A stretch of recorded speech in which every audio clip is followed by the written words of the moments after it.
Shalom Bapak Ibu semuanya, selamat pagi, semangat pagi. Selamat Halo Kak Buna. pagi. Halo Mbak Buna, Pagi. semangat pagi. Semangat Semangat Good pagi. pagi. morning. Gimana biar Halo, kita semangat gini? selamat Kalau pagi. saya katakan Shalom selamat pagi, jawabannya semangat pagi. Coba Shalom semangat pagi, selamat pagi. Selamat pagi. Semangat Selamat pagi. pagi. Nah, kalau saya bilang semangat pagi, semuanya bilang jangan kasih kendor. Semangat Jangan pagi. Jangan jangan kasih jangan kendor. kasih kendor. Oh enggak, itu semangat BW, bukan semangat pagi. Boleh Aduh. nih. Selamat pagi. Ya, Bapak Ibu sekalian, mari sama-sama kita satu di dalam doa ya. Kita mulai. Mari kita berdoa. Pak.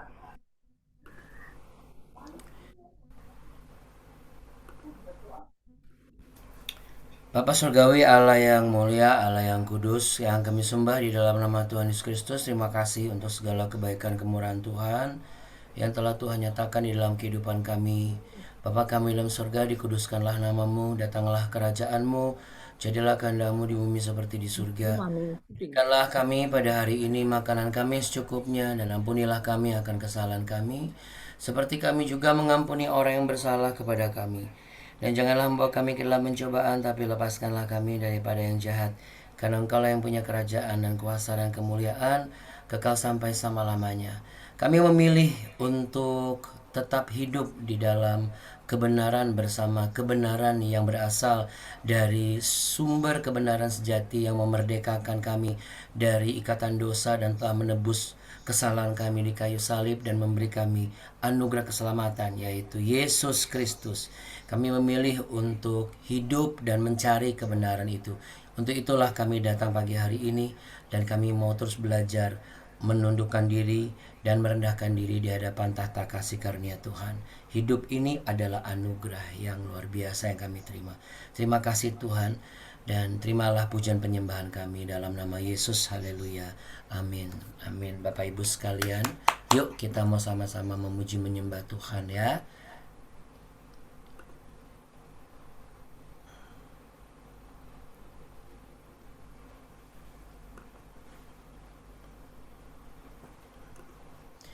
Baik, berikut pujian yang akan kita nyanyikan ya Bapak Ibu.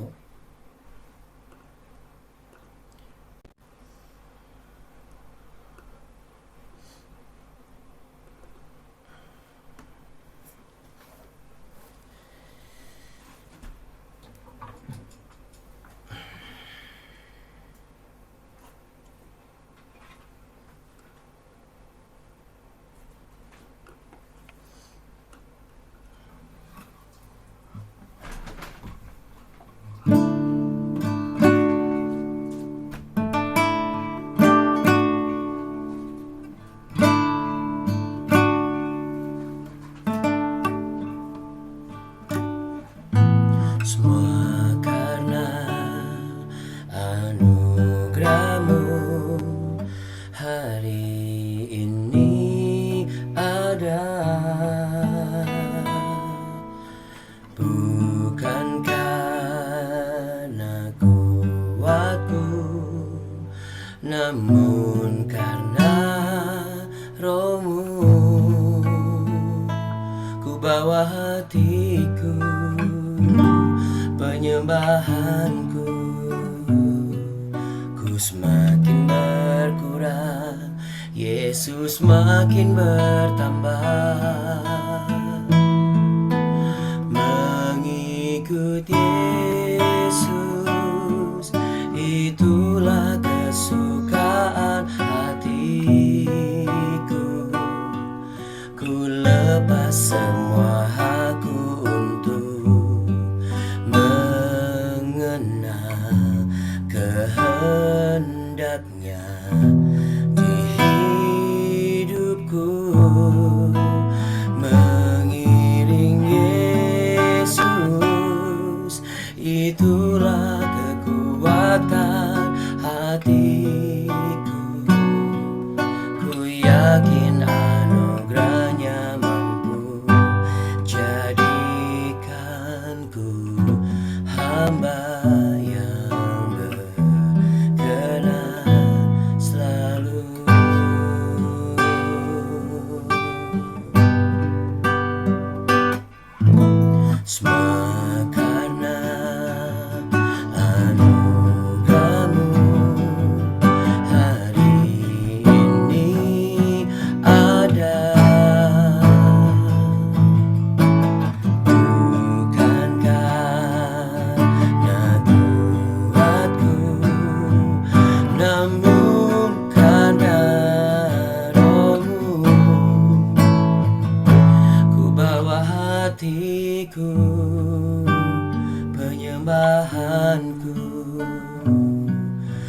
Yesus makin berkurang, Yesus makin bertambah. Mengikut Yesus, itulah kesukaan hatiku. Ku lepas semua hakku untuk mengenal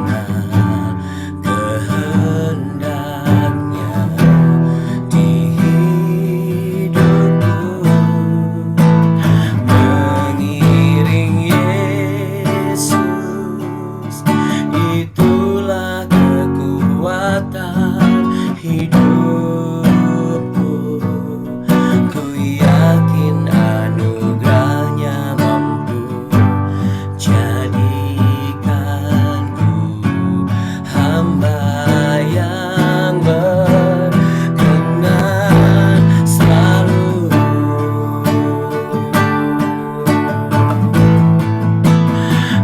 Mengikut Yesus, itulah kesukaan hatiku.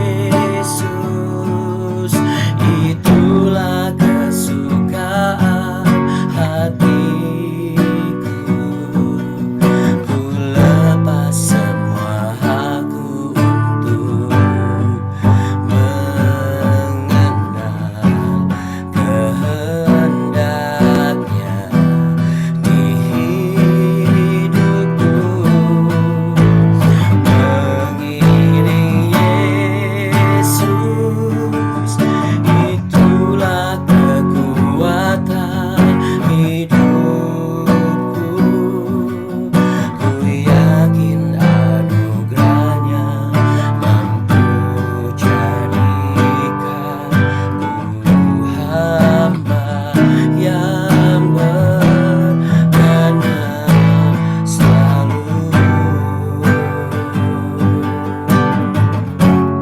Oh, haleluya, haleluya. Katakan haleluya, Bapak Ibu. Haleluya, haleluya. Mengikut dan mengiringmu seumur hidupku. Oh, mengikut Yesus, itulah kesukaan hatiku. Ku lepas semua hakku untuk mengenal kehendaknya di hidupku. Mengiring Yesus, itulah kekuatan hidupku. Ku yakin anugerahnya mampu jadikanku hamba yang berkenan selalu.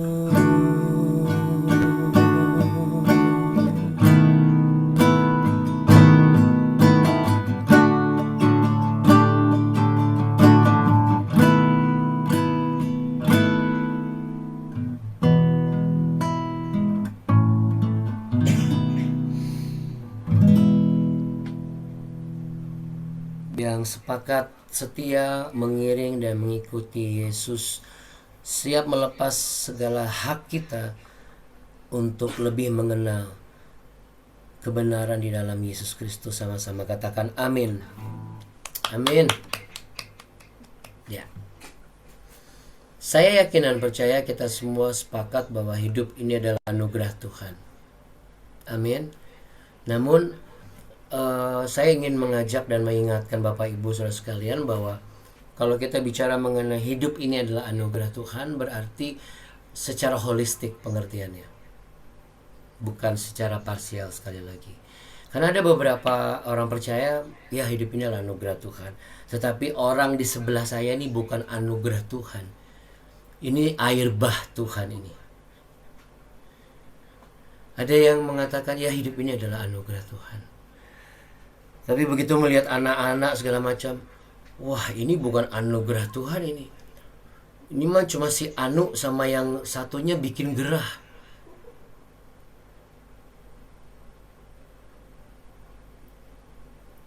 Ini hidup ini anugerah Tuhan. Amin. Wah, tapi pekerjaan itu bukan anugerah Tuhan. Kalau bukan saya kerja keras sendiri, banting tulang, banting harga, mulai harga baju, harga diri, mana saya dapat kerja? Saya gitu. Karena apa? Parsial gitu. Emang kenapa Bunda? Nanti kejadiannya tuh nanti kasih Ahab lagi Bapak Ibu. Seandainya dia menyadari bahwa posisi raja itu adalah anugerah, saya yakin dan percaya dia akan mau mendengar apa kata suara yang berasal dari kebenaran. Ya, kita kan kemarin baca 1 Raja-Raja pasal 22 ayat 1 sampai 18 ya, betul ya. 1 sampai 18. Nah, hari ini kita mau lanjut nih. Tapi saya mau sedikit perlengkapi lagi yang kemarin. Kalau kita telaah lagi, kita renungkan lagi, kita baca lagi. Jadi sebenarnya ada faktor lain selain Ahab memang orangnya itu childish atau kekanak-kanakan ya. Yosafat. Saya bicara mengenai Yosafat Bapak Ibu.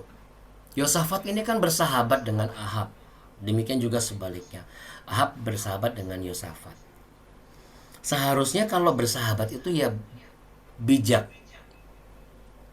Maksudnya apa Abu? Nah, waktu saya baca lagi ulang tuh, ya harusnya Yosafat tuh bisa bilang ngapain sih kamu cari gara-gara gitu kan. Kan sebelumnya habis nggak ada perang sama sekali gitu. Betul nggak? Kadang-kadang kita suka cari gara-gara gitu. Kan 3 tahun aman kan? Kita lihat ya. Aman 3 tahun tuh aman. Dan yang luar biasanya adalah waktu saya dapat kesimpulan ini tuh kemarin di tengah tugas dan segala macam. Nah, kejadian baru ini kejadian yang mirip-mirip tapi tidak sama. Jadi jangan sampai ada yang merasa wah ini nyinggung saya nih. Enggak ada yang nyinggung-nyinggung.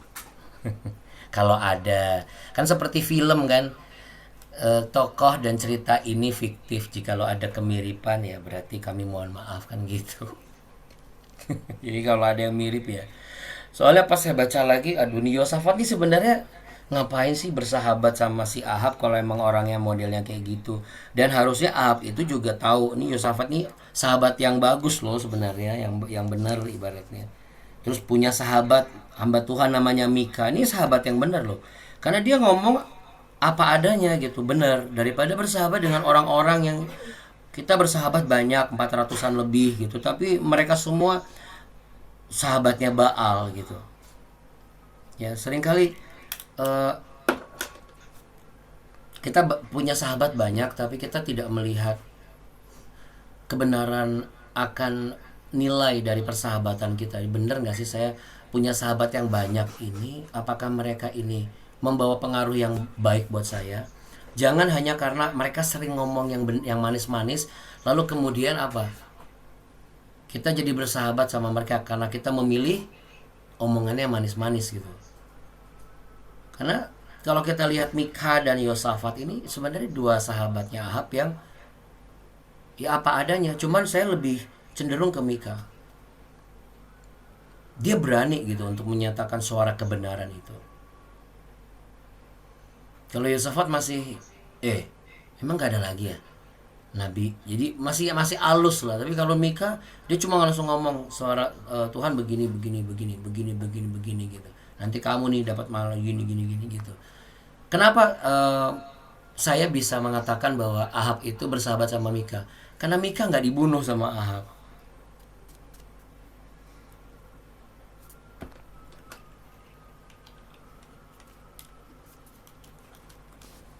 Ahab nggak nyuruh musnahkan Mika dan keluarganya. Berarti kan mereka tuh sebenarnya kenal baik.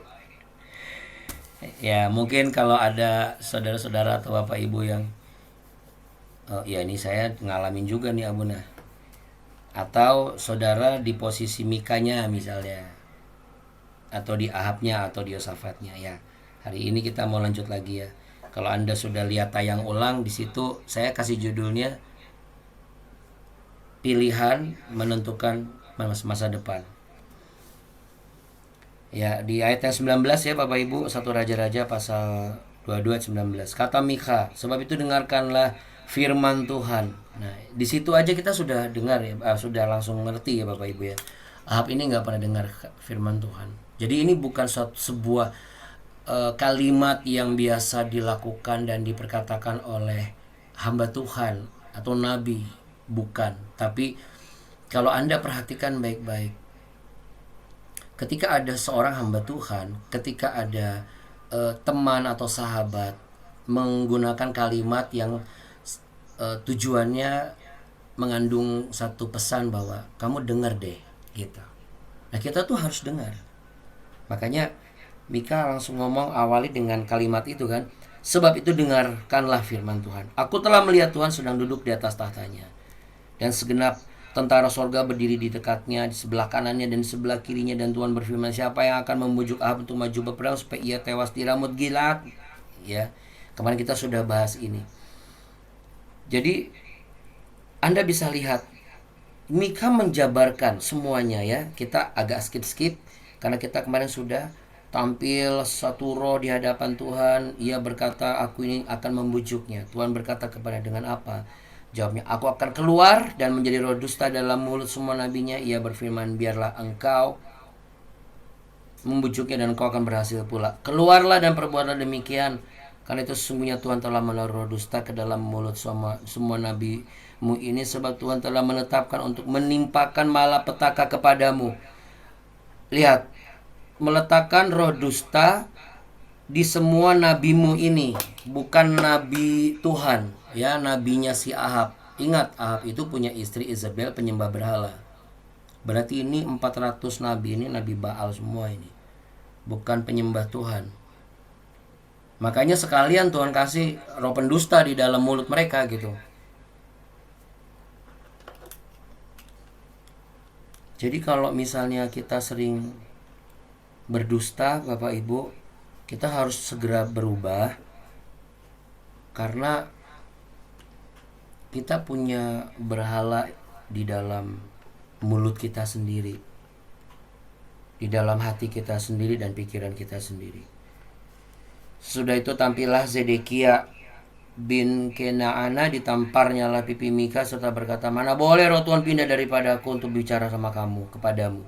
Tapi Mika menjawab, sesungguhnya engkau akan melihatnya pada hari engkau lari dari satu kamar ke kamar yang lain untuk menyembunyikan diri. Ayat yang ke-24, ayat 20, ayat 25, ayat 26, berkatalah Raja Israel, tangkaplah Mika, bawa dia kembali kepada Amon penguasa kota dan kepada Yoas anak raja, dan katakanlah begini, lita raja, masukkan orang ini dalam penjara dan beri dia makan roti dan minum air selepas sedikit sampai aku pulang dengan selamat. Nah, kalau Ahab ini nggak baik sama Mika, maksudnya mereka bukan bersahabat, ngapain masih mikirin kasih roti air sedikit gitu, masih sebenarnya masih ada care gitu ya. Jadi kalau kita tanya kepada seseorang yang sedang bermasalah, kita sebenarnya tahu bahwa sekalipun orang itu mungkin sedang dikuasai oleh perilaku yang buruk, tapi jauh di dalam lubuk hatinya dia masih memiliki sebuah belas kasihan, walaupun takarannya tidak sebagaimana hal seharusnya gitu ya. Tetap yang menjadi hal yang diterima oleh orang yang sedang dimarahi atau sedang diberi hukuman adalah hal yang kejam, tapi di balik semua itu masih ada belas kasihan dan kita harus bersyukur untuk itu. Cuman maksud saya adalah gini, kalau Ahab ini kan kayak setengah-setengah gitu loh. Karena apa? Karena dia tuh cuma sukanya dengar-dengar tuh yang enak-enak aja. Makanya kita juga seperti kemarin saya bilang kan, kita reformasi lah diri kita ya sebagai orang percaya, orang Kristen. Udah nggak zaman lagi kita tuh cari khotbah yang lucu-lucu terus. Hidup itu bukan cuma untuk diketawain, ya.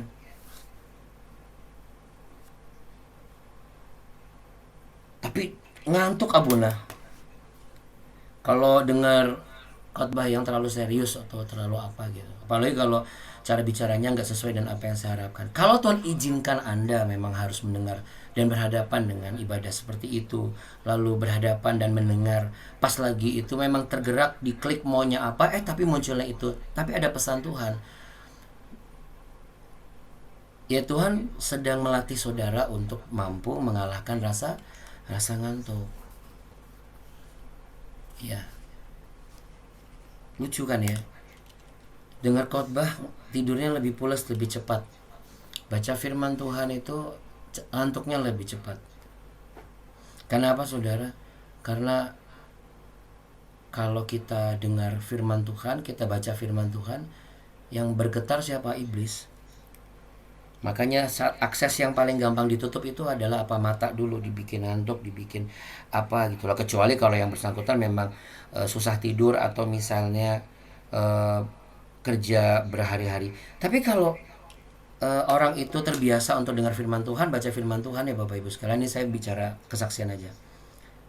Kalau kita terbiasa melatih diri kita untuk baca firman Tuhan, mendengar setiap firman Tuhan, memperhatikan. Saya dulu tipikal orang yang juga ngantuk ketika masuk dalam ibadah. Ngantuk dalam konteks sebenarnya firmannya bagus, cara menyampaikannya juga oke gitu loh. Tapi kalau ngantuk karena suasana belum apa-apa udah ngantuk, ya itu yang salah bukan kita. Itu ya, karena satu hal yang monoton atau apa ya semua orang pasti akan ngantuk. Tapi kalau misalnya di depan kita ini ada satu energi yang positif dan seharusnya kita bisa terima,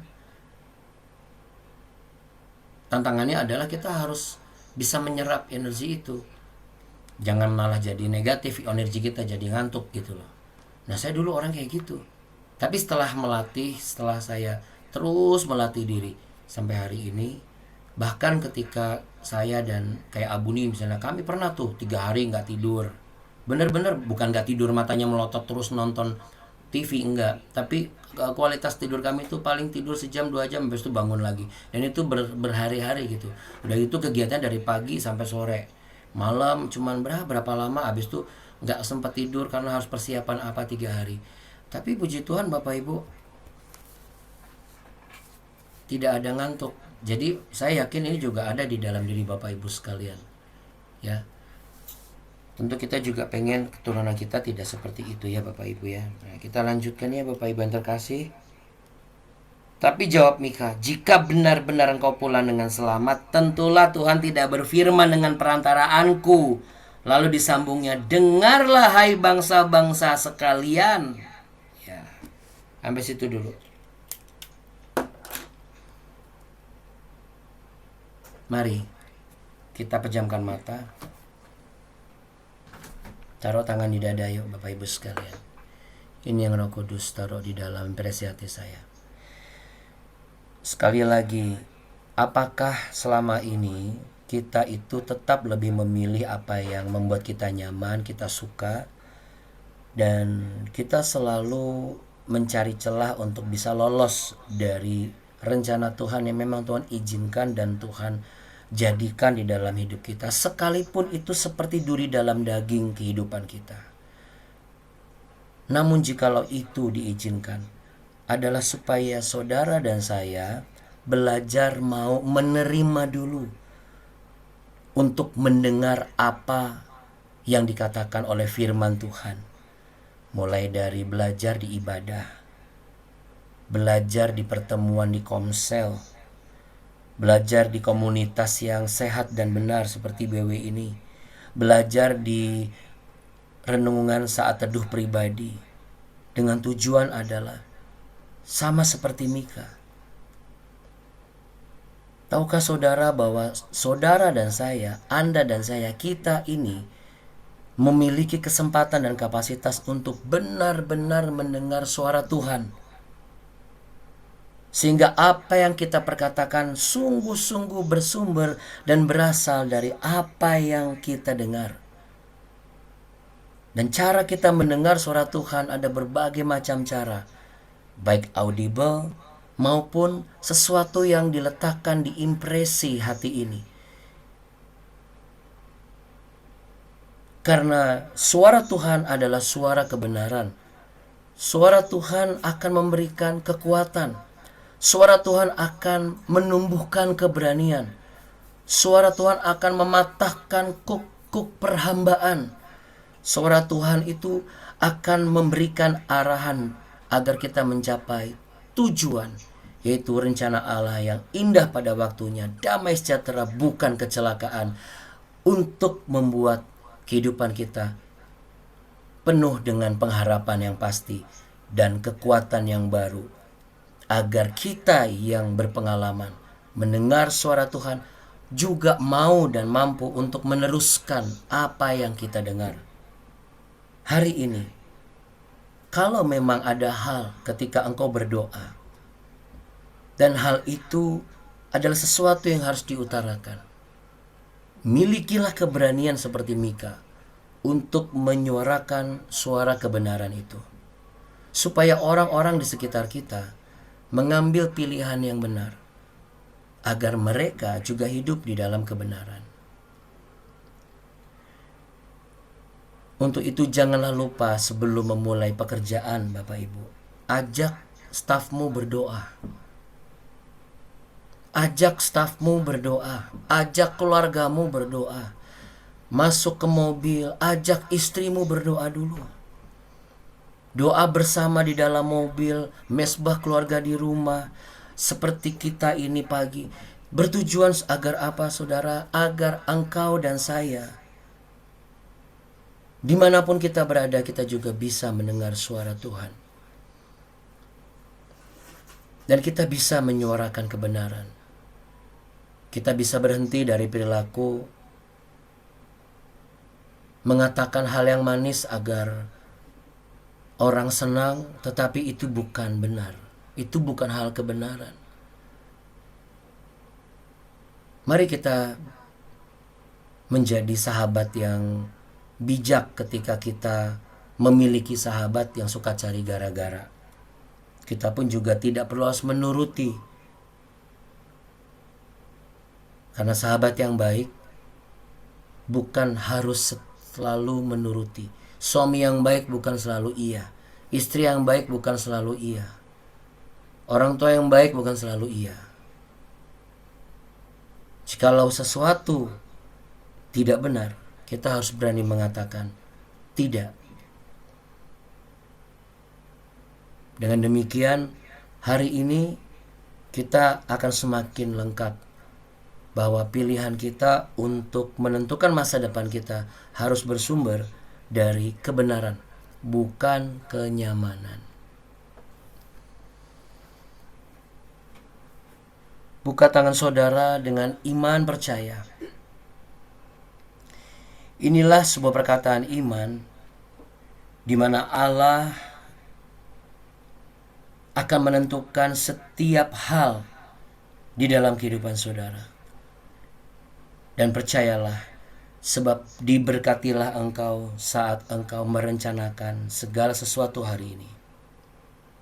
Dan diberkatilah engkau ketika engkau mau untuk mereformasi, sehingga engkau mulai mengikuti tata cara dalam mencari wajah Tuhan dengan benar. Persiapanmu matang, hatimu tulus, engkau memberi diri untuk mencari wajah Tuhan, agar engkau pun juga yang memberi diri siap untuk menerima berkat Tuhan. Dan apa yang engkau perkatakan mulai hari ini diberkati. Perkataanmu adalah perkataan berkat. Dan orang-orang yang menerima perkataanmu akan mendapat berkat dari apa yang kau perkatakan. Diberkatilah anak-anak dan keturunan-keturunan Bapak Ibu, agar mereka boleh menjadi perpanjangan tangan seperti apa yang kau suarakan, yang adalah kebenaran. Mereka pun juga akan menyuarakan kebenaran di dalam kehidupan mereka sebagai generasi yang akan datang. Dan diberkatilah engkau yang sakit, diberkatilah engkau yang sedang sedih, diberkatilah engkau yang sedang terluka. Sebab Tuhan akan menyembuhkanmu Roh Kudus akan menghiburmu dan kuasa bilurnya akan memulihkanmu. Diberkatilah engkau yang sedang ragu dan bingung dan bimbang. Sebab jika engkau mendengar suara Tuhan hari ini, engkau memilih untuk mengambil satu tindakan dan keputusan yang benar, maka Tuhan sendiri yang akan berjalan di depanmu, dan Ia sendiri yang akan membawamu kepada keberhasilan dan kemenangan yang mutlak. Tuhan Yesus memberkatimu berlimpah-limpah. Tuhan Yesus menyinarimu dengan wajahnya dan memberimu kasih karunia. Tuhan Yesus menghadapkan wajahnya kepadamu untuk memberimu kehidupan, masa depan yang indah dan penuh harapan. Orang-orang yang benar hidup di dalam kebenaran dan menyuarakan yang bersumber dari kebenaran yang memerdekakan, yaitu Yesus Kristus Tuhan. Yang sepakat sama-sama katakan amin. Amin. Amin Bapak Ibu yang terkasih. Amin. Iya. Terima kasih Abuna. Amin. Sama-sama ya, jangan lupa ya Bapak Ibu pas lagi naik, jangan berdoa pada saat lagi naik halilintar Bapak Ibu. Pas halilintar langsung yuk kita doa dulu yuk Jeng. Terima kasih. Iya sama-sama. Makasih ya. Makasih Abuna. Makasih Abuna. Ya. Makasih semuanya. Dah. semuanya. Oke. Kasih, Abuna. Melete godang dohot madihita nang hita sude. Ya, ye sude bata madihita. Itu artinya silakan tanya ke Ibu Duma. Sama Pak Mardani. Ya, itu artinya nggak tahu benar atau enggak, tapi intinya adalah senang bertemu dengan Bapak Ibu semuanya. Tuhan Yesus memberkati Anda semua. Gitu. Amin. Amin. Pagi. Abuna, makasih Abuni. Tuhan Yesus memberkati juga Bapak dan Ibu. Terima Oke, Bapak kasih. Ibu Amin. sekalian. Terima kasih Abuni. Ya. Tetap sehat, tetap semangat, jadi berkat. Amin. Amin. 1, 2, 3. Tetap sehat, Tetap sehat, tetap semangat, tetap semangat, Semangat. jadi berkat. jadi berkat. Jadi berkat. Amin. Oke deh. Amin. Bye Bapak Makasih Ibu. Abuna, Tuhan Yesus Abuni. memberkati. Semuanya Tuhan Bapak Ibu. Amin.